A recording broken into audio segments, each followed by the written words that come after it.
नमस्कार दोस्तों, मैं उमेश कुमार और आज अपन चर्चा करने वाले हैं अर्थशास्त्र के एक महत्वपूर्ण बिंदु गरीबी का दुष्चक्र। रेगनर नक्शे के द्वारा इस गरीबी के दुष्चक्र की अवधारणा को प्रस्तुत किया गया था। रेगनर नक्शे के द्वारा इस अवधारणा को प्रस्तुत किया गया था। रेगनर नक्शे के अनुसार अल्प विकसित देशों में एक बाधक तत्वों का ऐसा समूह पाया जाता है बाधक तत्वों का ऐसा समूह पाया जाता है जो उस देश के विकास में बाधा उत्पन्न करता है। यानी एक ऐसी क्रिया और प्रतिक्रिया उत्पन्न करता है कि गरीब देश हमेशा गरीब बना रहता है। वास्तव में अगर बात की जाए तो गरीबी के दुष्चक्र की, तो इस अवधारणा के जनक माने जाते हैं, या ये जो गरीबी के दुष्चक्र की अवधारणा दी गई थी वो दी गई थी रेगनर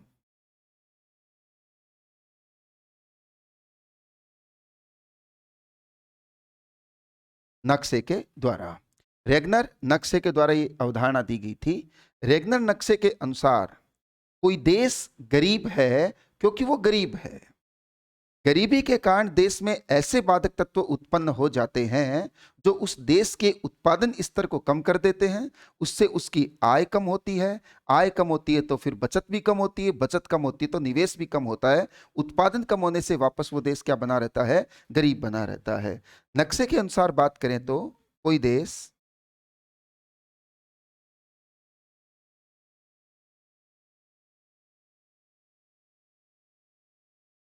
गरीब है क्योंकि वह या वहां गरीबी है। क्योंकि वहां पे क्या है? गरीबी है। कोई देश गरीब है क्योंकि वहां पे गरीबी है। यानी गरीबी के कारण से उत्पादन स्तर निम्न होता है और निम्न उत्पादन स्तर के कारण से वापस आय के साधन कम होने के कारण से उस देश में गरीबी बनी रहती है। रेगनर नक्शे के द्वारा इस गरीबी की दुष्चक्र की अवधारणा को दो प्रकार से समझाया गया है। एक मांग और दूसरा पूर्ति अवधारणा के आधार पर। एक मांग और दूसरा पूर्ति अवधारणा के अनुसार। मांग की अवधारणा क्या कहती है? दो अवधारणा यहां पे, मांग अवधारणा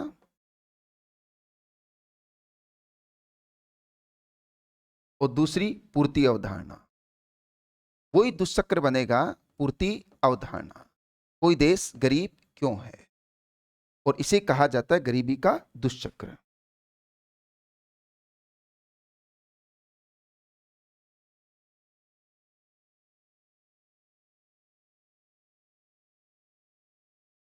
गरीबी का दुष्चक्र।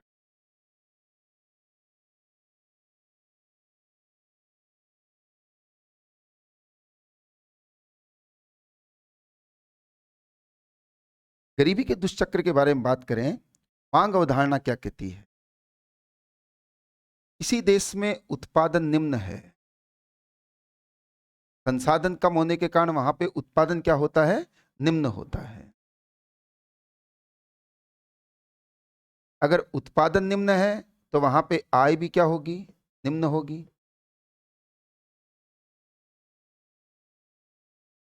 आय निम्न है तो जीवन स्तर भी क्या होगा?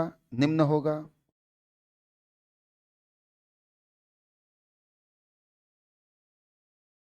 जीवन स्तर निम्न है तो मांग भी क्या होगी?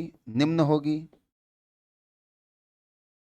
और जब मांग ही निम्न है तो निवेश के लिए जो प्रोत्साहन है वो भी निम्न स्तर का होगा। यानी निवेश की उपलब्धता भी क्या होगी? निम्न होगी।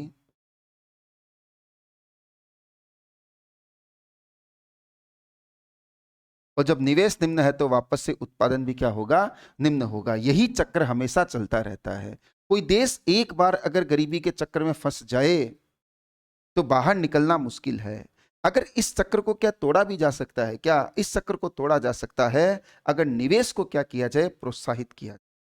पूर्ति अवधारणा क्या कहती है? पूर्ति अवधारणा ये कहती है किसी देश में उत्पादन निम्न है, उत्पादन निम्न है तो लोगों का आय स्तर क्या होगा? निम्न होगा। अगर लोगों की आय स्तर निम्न है तो वहां पे फिर बचत भी क्या होगी? निम्न होगी। आय स्तर निम्न है तो बचत भी क्या होगी? निम्न होगी। और बचत अगर निम्न है तो ऐसी अवस्था में निवेश के लिए पूंजी उपलब्धता भी क्या होगी, निम्न होगी। और फिर वही बात, अगर निवेश निम्न है तो उत्पादन निम्न होगा, उत्पादन निम्न तो आय निम्न होगी, आय निम्न तो बचत निम्न होगी, बचत तो फिर वापस से निवेश, क्योंकि आज की बचत ही कल का निवेश है। रेगनर नक्शे के द्वारा इस अवधारणा को प्रस्तुत किया गया था और इसे कहा जाता है गरीबी का दुष्चक्र। एकदम सरल भाषा में कहें तो अगर कोई देश एक बार गरीबी के चक्कर में फंस जाए तो वो गरीबी बना रहता है। लेकिन ध्यान दीजिएगा, इस चक्र को केवल एक ही प्रकार से तोड़ा जा सकता है, वो है निवेश को बढ़ाकर। अब निवेश कौन बढ़ाए? मिश्रित अर्थव्यवस्था में या तो सरकार या निजी क्षेत्र। निजी क्षेत्र तो निवेश तब करेगा जब उसका लाभ होगा, यानी मांग होगी। मांग होगी तो वो पूर्ति सुनिश्चित करेगी। अतः इस प्रकार से गरीबी की दुष्चक्र से निपटने के लिए निवेश करना पड़ता है सरकार को। और आप सभी लोग जानते हैं सरकार इसीलिए कल्याणकारी योजनाओं का संचालन करती है।